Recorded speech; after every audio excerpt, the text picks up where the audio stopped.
തമ്മിൽ കാണുമ്പോൾ തെറിവിളിയും തന്തയ്ക്കു വിളിയുമാണെങ്കിലും അമ്പുക്കയും UDFകാരും തമ്മിലുള്ള അടിസ്ഥാനപരമായ അന്തർധാര ഇപ്പോഴും സജീവമാണ്. അമ്പുക്ക രാവിലെ എഴുന്നേറ്റ് എന്തെങ്കിലും അബദ്ധങ്ങളും മണ്ടത്തരങ്ങളും എഴുന്നള്ളിക്കും.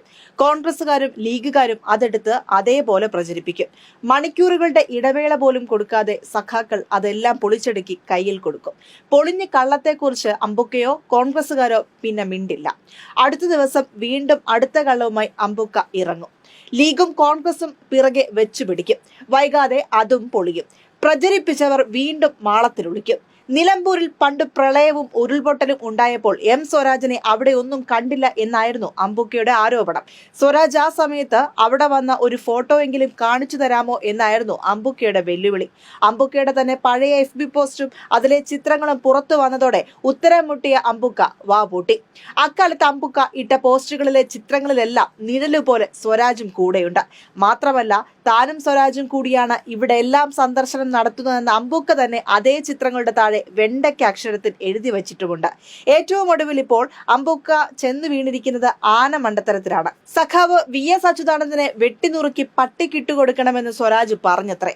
പ്രിയപ്പെട്ട അമ്പുക്ക, സ്വരാജ് എന്തെങ്കിലും എവിടെ വെച്ചെങ്കിലും അങ്ങനെ പറഞ്ഞിട്ടുണ്ടെങ്കിൽ അത് ഏതെങ്കിലും ഒരു മാധ്യമം റിപ്പോർട്ട് ചെയ്തിട്ടുണ്ടാകും. പത്രങ്ങളോ ചാനലുകളോ, കുറഞ്ഞത് ഓൺലൈൻ മാധ്യമങ്ങളെങ്കിലും. അദ്ദേഹം അങ്ങനെ പറഞ്ഞതിന്റെ വീഡിയോ ക്ലിപ്പ് ഒന്നും ഞങ്ങൾ ചോദിക്കുന്നില്ല. പക്ഷേ അങ്ങനെ ഒരു വാർത്ത ഏതെങ്കിലും ഒരു മാധ്യമം റിപ്പോർട്ട് ചെയ്തത് തെളിവായി അങ്ങേക്ക് കാണിക്കാൻ കഴിയുമോ? പോട്ടെ, ഒരു 2 വരി വാർത്തയെങ്കിലും.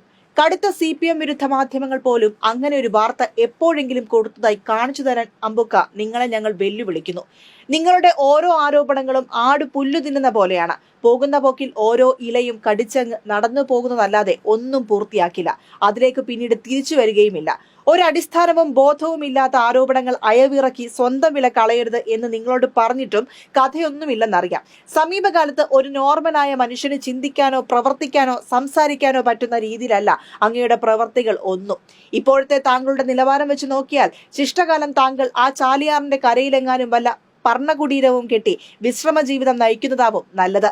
അല്ലെങ്കിൽ താങ്കളുടെ കഷ്ടകാലമായിരിക്കും.